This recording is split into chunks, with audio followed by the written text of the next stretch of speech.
Hello, welcome to Film Friday. Today's March 5th, and here is what is going on with film-related news in our region. Filming is going to be a bit slow this coming week as productions have either wrapped, are in hiatus, or still in pre-production. American Dreamer with Peter Dinklage is one of those ones still in pre-production, although some Vancouver talent has been cast and there may be some local talent as well, although we couldn't get any confirmation at this time. The Front Street Productions movie of the week, The Baker's Son, that we covered last week, goes to camera in our region March 15th. And Made, the Netflix series, is currently on hiatus, and we'll update you when we know when they'll be back filming. Over to Indie News. 29 Takes Productions is gearing up for the release of the entrance into their 5-minute cell phone challenge. These submissions collectively will represent an hour of viewing and will drop on YouTube on March 12th. Make sure you're following the 29 Takes Facebook page to get the link the minute it goes up. Also happening on the island, there is a 48-hour film challenge as part of the 2021 Anti-Racism Arts Festival, taking place March 12th to 14th. This is led by Canadian Cultural Mosaic Foundation. Teams of local amateur and professional filmmakers are given 48 hours to write, shoot, and edit short films with the themes of anti-racism. Teams are required to integrate a quote into their film that will be assigned to them. Teams will have online help from anti-racist filmmakers during the challenge in order to explore the topic of racism on a deeper level. Online orientations for the film competition will occur where teams will be coached in the rules of the competition as well as appropriate COVID protocols. Teams witnessed breaking any rules, including protocols, will be disqualified. Winners of the film challenge will receive prizes and will be celebrated at an online red carpet screening March 20th. No experience is necessary, so get your team together and enter the challenge. Wormies. Octavian Cull and his team are working away on post-production now, and the tentative news is that they will be ready for a festival release this summer. I've asked him to get the trailer out as soon as he can because we're all dying to see what has been going on with this one. Cinevic, Society for Independent Filmmakers, is hosting Patricia Sims on March 9th, where she will talk about impact documentary filmmaking. And if you look at the last segment of Film Friday, we talked with her a little more in depth. It's going to be a fascinating workshop where Patricia will speak about her documentary, When Elephants Were Young, and how that led to a global World Elephant Day enjoying its 10th anniversary this year. Also of interest to our local indie filmmakers, the Whistler Film Festival is now open for submissions. This festival is one of Canada's top-tier festivals, and it's not overly expensive for filmmakers to submit, so for many, it is worth the shot. The festival itself takes place during the first week of December 2021. You can get more information on their website or by visiting filmfreeway.com. All the links will be provided to you. I also want to remind you that if you are a filmmaker or an aspiring filmmaker, visit cinevic.ca where you can find out what kind of support is available to you, from classes to equipment. Cinevic just might be the home that you have been looking for. And now I'm going to talk with one of Victoria's best-known filmmakers and the past executive director of Cinevic, Brian Skinner. We're going to talk in part about his award-winning feature film, Open for Submissions. So hi, Brian, and welcome to Film Friday. Thanks for coming on. Thanks for having me. So I wanted to talk to you a little bit because your feature film, Open for Submissions, is now available for video on demand, correct? Yeah, starting March 7th, it's going to be on video on demand on Vimeo. Great. Okay, so do people just hop into Vimeo themselves and do a search, or is there a link we can provide them? Well, they can't. Probably the easiest way to get to see the film is to go to openforsubmissions.com, and it's right off the top. There's a trailer, and then it links to the Vimeo.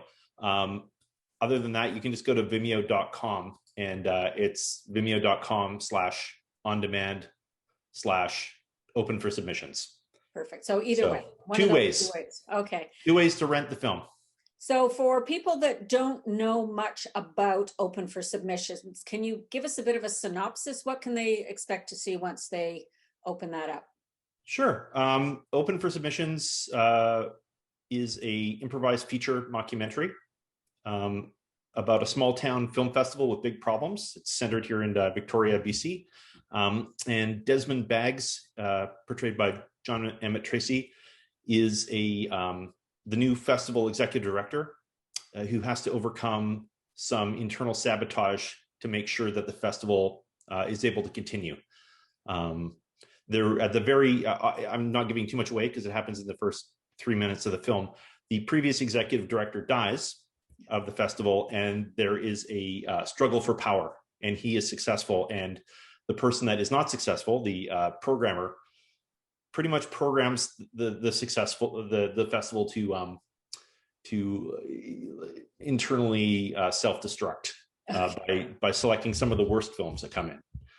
And Okay, perfect. unbeknownst to both of them, they are having an audit from the Canadian Arts Council, and it is sending a juror and an officer to have a look at the festival while all of this is happening.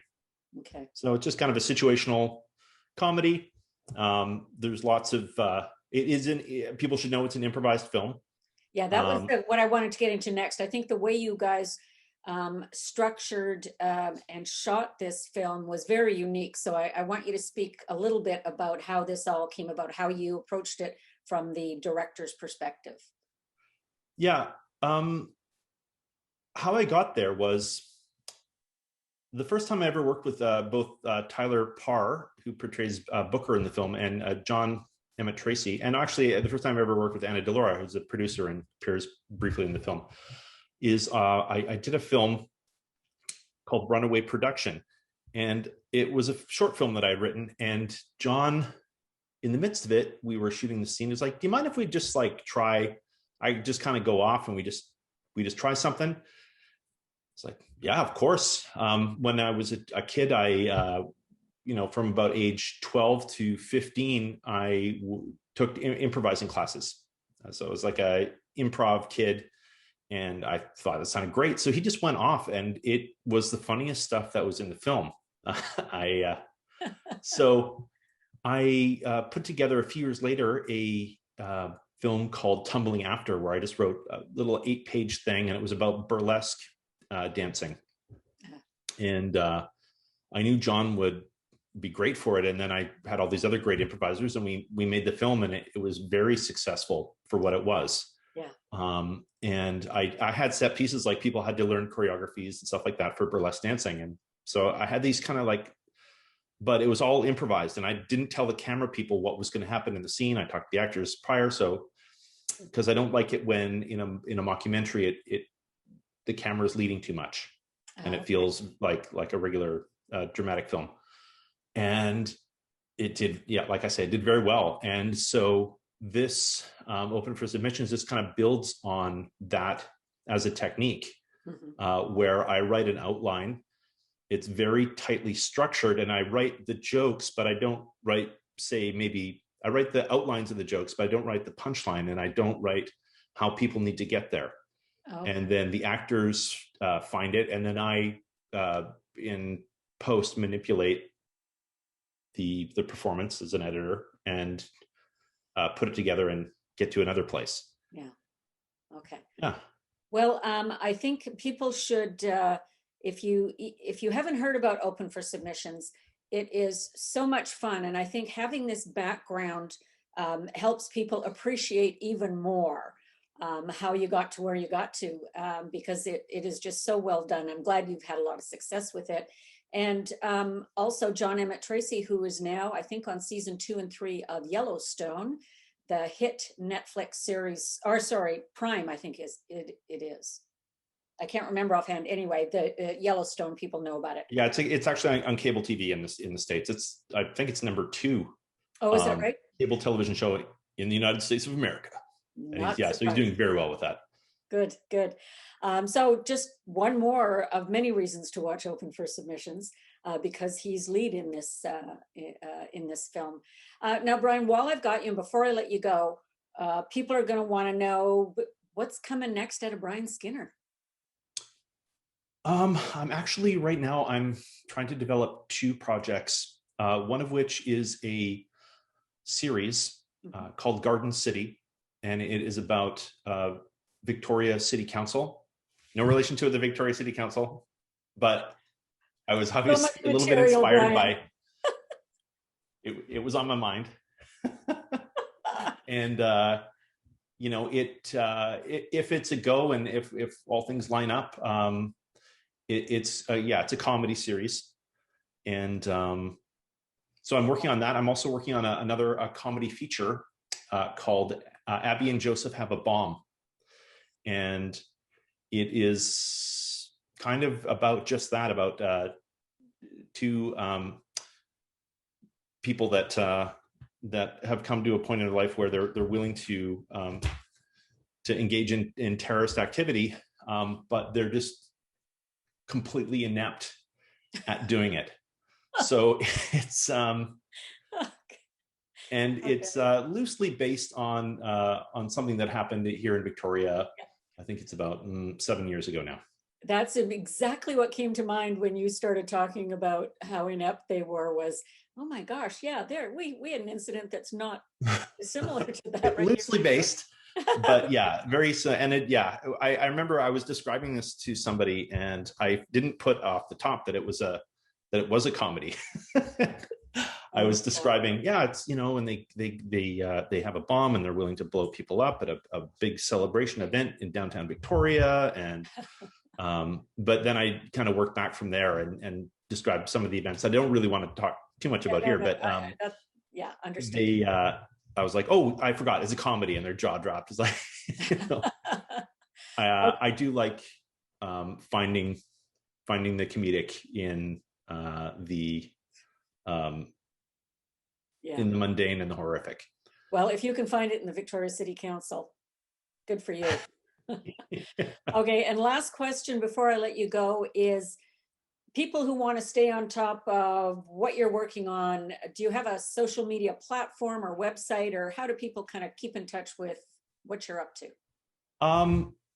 I probably am most active on Facebook, to be honest with you. I do maintain openforsubmissions.com as a place specifically for Open for Submissions. But yeah, if people want to reach out to me on Facebook or Twitter, I'm always happy to engage with people. Okay, and so people can, I guess if they know you, they can friend you, but alternatively, there is always the follow option. Somebody can just follow so that any public posts you make will get picked up in their feed. So that's another way to do it. All right. Well, thank you for taking the time to pop in, and we wish you nothing but continued success for Open for Submissions. It is so much fun. I highly recommend everybody take advantage of this, the fact that it's on video on demand, and watch it with a few friends. It's good for a lot. Yeah, and I mean, if people need some qualifiers, it does really, people are really, it never fails to get a lot of laughs with an audience, and it did very well in the festival circuit. We got into the 12 international festivals. We won 6 awards, lots of best comedy, best feature. We won at Forest City. It was nominated for 3 Leo Awards. Wow. Well, and John Emmett Tracy was up for a UBCP Actor Award for Best Lead. So those are the qualifiers. Yeah. And it's funny. You'll like it.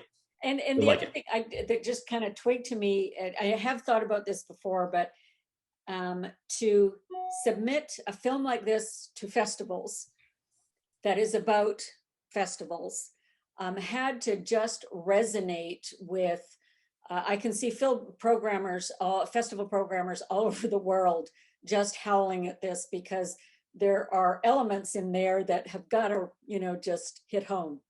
Yeah, I think so. It's funny. I got a lot more pickup in the United States than I did in Canada, although it's very specifically Canadian. And I've always wondered about, like, if it was a little too spicy about some of the Mm. some of Mm.